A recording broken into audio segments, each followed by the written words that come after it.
All right, and we're back. In the last episode, we did we did a lot last time. So we've got this thing worked out. We did the door last time. We got destructible barrels, but before that, we've got fire. We got a lot of stuff. I think in the next episode after this one, we're going to start getting everything more focused. But this one will help us get to that point.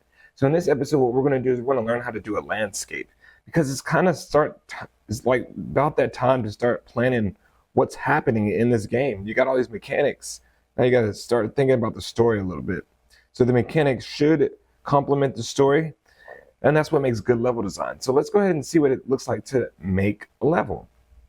Obviously, this is not going to be our level. This is just our testing level. And remember, the name of this is called third person map. Let's go ahead and file new level. And actually, before you do that, make sure you save everything on this level. All right, so let's do a new level. Now, you could do an open world level. Now, that's nothing wrong with that at all. It'll just give you a big open world map. You don't even have to use the whole open world system. But just mind you, if you do start using that open world system, then you'd have to learn about the partitioning and loading different chunks of the world in. If you're making a small game, you really don't even need that open world map at all. I'm going to start a new level, a basic level right here. Create. File. Save as. Save current level as. Main map. All right. So what we want to do first is get rid of this floor. So get rid of the floor. And then we're going to make the material. In our folder here, we're just going to right click and create a new material. We're going to call it landscape underscore material or mat.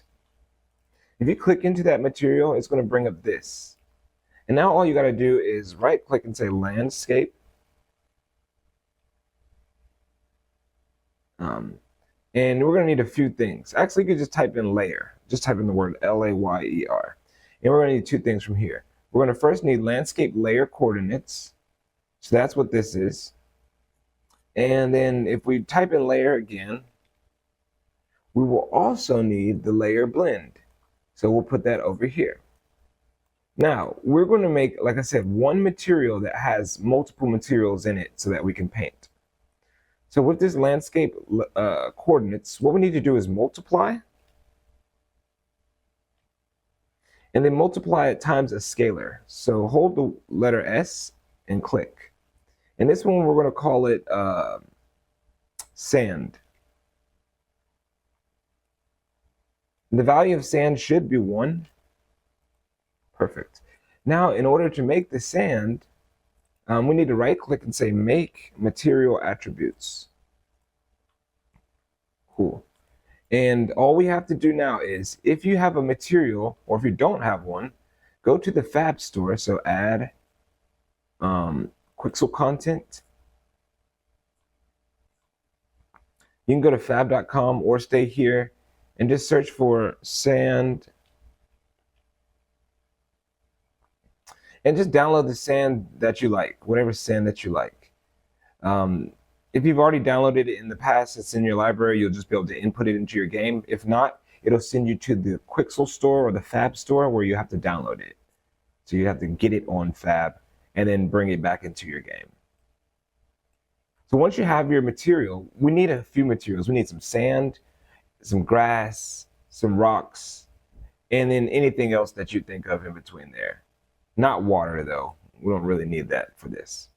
Sand, grass, and rocks are the 3 I'm going to do here. So here's our sand. So for me, I got some materials already because I didn't want to put y'all through me downloading it.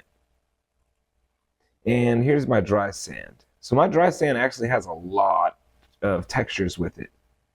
So what I'll do is I'll plug it in. Dry sand base. Drag that texture in, and we're going to plug the base color into the base color.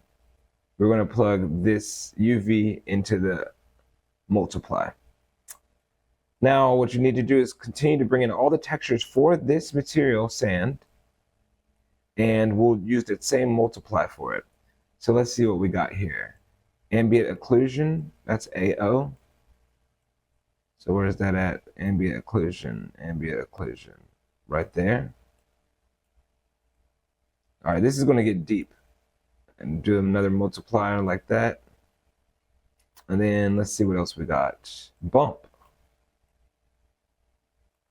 Now, you can correct me if I'm wrong, but I think the bump texture, I think it goes into world position offset. I think so. But if you know anything better in the comments, let me know. Cavity. I'm not even sure what the cavity would be, but let's just put it on tangent. Displacement. I promise every material doesn't have this many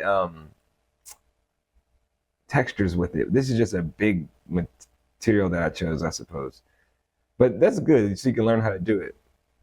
But this one is the, what is this one? Displacement, I think.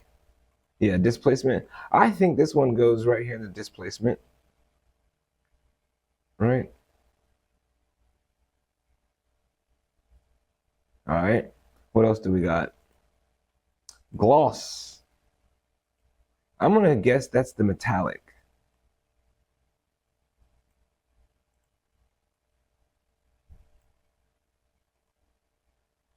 Normal. We know that that goes into the normal.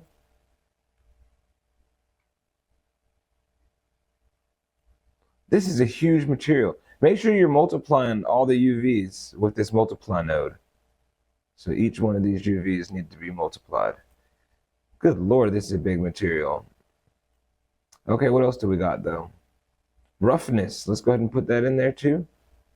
The more textures you have for this material, the better the material will look. So that's why this one's looking all crazy like this. And what else do we got? Specular. Let's go ahead and drop that in there just for good measure.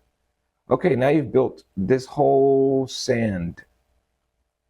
Now, since this one is all built, what we can do is from make material attributes, we're going to drag off and plug it into landscape layer blend. But before we do that, we need to add some pins. So on the left-hand side, press plus sign. And for this first pin, we're going to call it sand. S-A-N-D. Boom. Now, all you have to do now is hook up this to sand. And before we come out of here, we're going to break material attributes, break. And you want anything that you have plugged up here, you want to plug it up here. So base color goes into base color, metallic into metallic, specular into specular, roughness into roughness, normal into normal, tangent into tangent, world position offset into world position offset, ambient occlusion, and pixel depth. Oh no, we didn't do pixel depth, my bad. We did displacement, didn't we?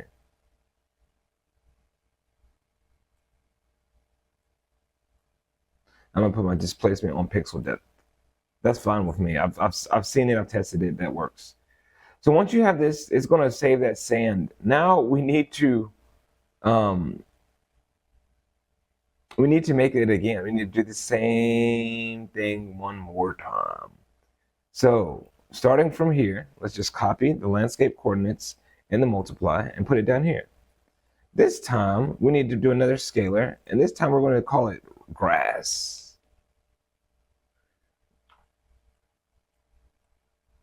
Plug that in like that. Make sure the value is 1. And for your grass, like, let me show you one that's not as complicated. So here's the grass. See, it only has 3 textures. So I can bring in all 3 of these textures here. This one I think is the displacement. This is the normal. And this is the base. So I'll copy the make materials, copy, and paste. Plug the base into the base. Plug the normal into the normal. And plug this one, I'm gonna guess. What does it say?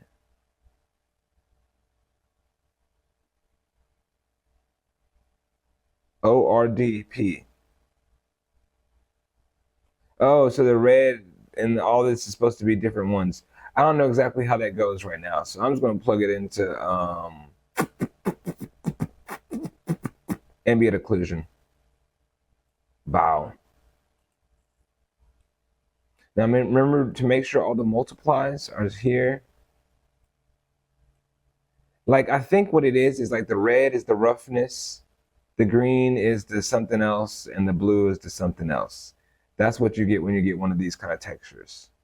Okay, so what it is on these ORDP textures, this is red is ambient occlusion,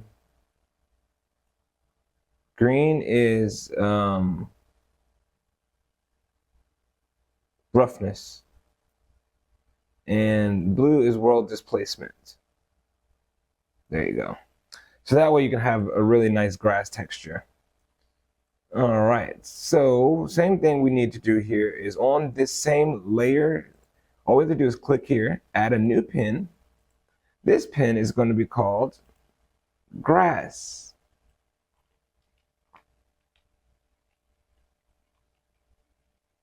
All right, perfect. Now all you have to do is take this material that you just made here and plug it up. And because you're just breaking it down, it's going to break it down for you already. So this last part is all good.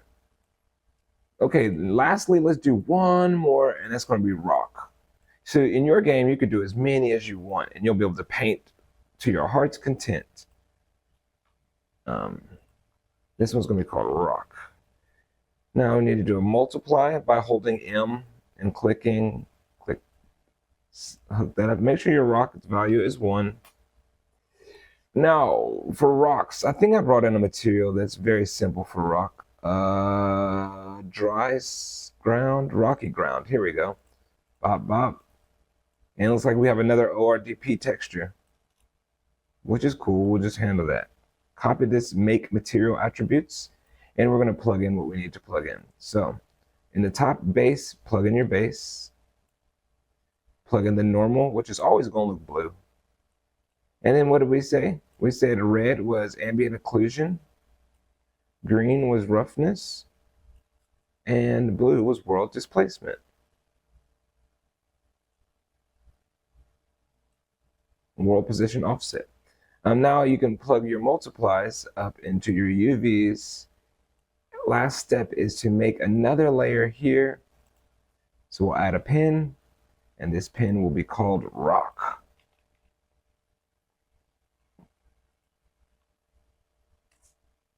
Plug your rock value in. Okay, cool. Now all you've got to do is save. So now we've made our material here, and it looks good. And we need to add a landscape into this actual environment. So the first thing we need to do is press landscape mode up here. So landscape mode. Now, once you put that on there, it shows you it's going to add a landscape. And this one's, it's a nice size landscape. It's really, really actually very big. So unless you need more than that, you can always add more later. But I'm going to start with this size. This is fine with me. But before I press create, I need to do something here in the material.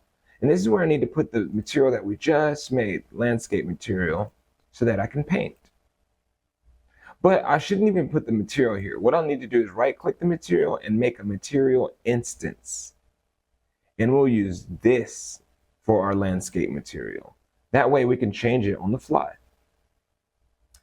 Now that you've got that done, you press create, and you're going to see your landscape pop up. But you're going to notice everything is black, and that's okay. Press save. It's supposed to be black right now.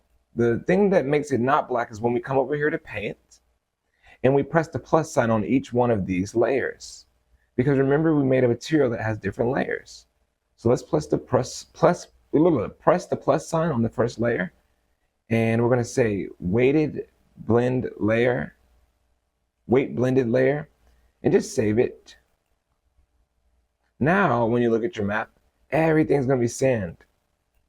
Now let's press weight blended on the second one, save the grass, and also press the plus sign on the rock and save. Now you can paint. So all you gotta do is select what you want to paint and then just paint it in there. So for me, I want to paint sand, or actually let's paint grass. To make the brush size smaller, here's brush size, and we can just drag it down. So now I can put grass, like the strength of the grass is 0.3. Let's turn that up too. Like now I can paint grass wherever I want it. Quinn. Okay, you get the point, right? You can paint the grass. Now, what's happening here is when you paint the grass, it's just painting over it. Now, why does it look different? Don't worry about that. That's just it loading in. It's loading. It's all loading in chunks. Then if you wanted to paint rock in some areas, you can come through here and just paint the rock. See, it's loading. Paint the rock in like here. So now I got a mix of grass and rock.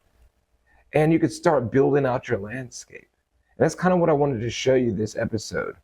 For me, I'm about to paint everything back to sand real quick because I have I think I have an idea of what I want this to look like. Okay, before we conclude this episode, let's learn how to manipulate this landscape, because right now, if I press play, let's get into selection mode. If I press play, oh shoot. I'm falling through the map. So over here on right hand side, there's player start. Click on that and press F, and it'll focus on your player start. Now, if yours is right in the ground like mine is, you need to raise it above the ground. Now, when you press play, you're going to see that you're on a flat plane. And this is not a game. This is a flat plane of nothingness. Okay. In order to manipulate this, let's go back to landscape mode and let's play with some of these buttons where it says sculpt. If you have sculpt, let's change our brush size down small. If you click when you have sculpt, it just makes a mountain or like a area like that. If you hold shift while you're clicking, it'll go down the opposite way. Control Z, Control Z. Okay, so let's make hold shift to make this like that. Now what does smooth to do? It's going to blend between the ground and there. So you see it's blending. Now it's like, now I got like a little hill. It smoothed it out. Okay, what does flatten do? Well, wherever you click, it's going to flatten the environment to that area. So see how there? If I clicked up here on top of this hill and I press flatten, it's going to take everything up to this level. If I click down here and then drag, it's going to put everything at that level. So you can flatten out your whole environment to make it flat, or you can make mountains or whatever you want, and plateaus. If you need a ramp, click the ramp button. All you have to do is first click once. When you do a ramp, you click and hold and drag it to where you need it to be. So I want my ramp to be there. And now on the right hand side, I can change the width of the ramp and the fall off. But to make it an actual ramp, let's put it up in the sky here and then press add ramp. Now you're going to notice there's a ramp, which it's a ramp literally. It's like, but then you could smooth it out and make it all cool. So let's see what erosion does. Erosion is going to erode it to make it look like there's weathering. To make it look less crafted and more natural, right? So now this doesn't look like a ramp. It kind of looks like a hill in the middle of the desert. Hydro, same thing. Like watch this. It could put like little hydro, like it looks like water came down the cliff. This one's harder to see, but it's the same concept as erosion. Noise is one of my favorite ones. So if you don't want to go through and do your whole environment, what you can do is take the brush size, make it big, and then just drag the noise one all around your environment. It's going to do ups and downs, and it's going to make it look like it's a natural environment instead of just like fake. Then you can come through and refine it, and you can come through and flatten it off, make it, the mountains where you need it and everything else like that. So this is what I usually do when I'm doing an environment and I really need it to look like random and I don't really want to design every little piece. I'll just run this noise thing over it. And the longer you hold it in one area, the more defined it does get in that area. See, like there, I just made that dent over there. Cool. Retop, I do not use that one. Visibility, I also don't use. But what visibility does do is it allows you to take out pieces of the thing. But notice, there's some areas where, because the painting is disabled because component proxy doesn't have a landscape visibility mask in the node in their material. So if you want this sand or whatever, the rock, to be using this visibility, you have to put landscape visibility mask in the material that we made. Just note that. That's why I don't use that one. But the rest I don't use, and I can build a whole environment off of that. So now if we press save, selection, let's press our player start here so we can focus on that, make sure we're not in the ground, and play. Now there's a much more dynamic landscape around us. We don't know what's about to happen here. So there's your game right there. So I'm not going to make this landscape any bigger than this. I think this is more than enough. But what I will do is I'll go through and I'll refine it to what I want, because I'm going to structure the game in a specific way. And how you do a game that's a pretty big game like this one is you would have to look how much room there is to cover. You don't want it to be boring. So you need to set up a route. And in that route, what you want to see from the beginning is the end. You want to be able to see the end. So I'm going to actually start from this corner probably here. And I'm going to make it so that you can't see the end. But we're going to get up a hill, like that hill there. And then you're going to be able to see the ending of the game. So there's going to be something that draws you to that hill, so you'll go up the hill. But yeah, look, that's what you do when you create a level. This should give you lots of tools to go ahead and start your own level and make it right. I hope that you learned something, and I'll holler at you on the next one. Peace. Run to the money, on my feet, don't fail. The DA and the judge, wanna do their best to jail. I done heard it all.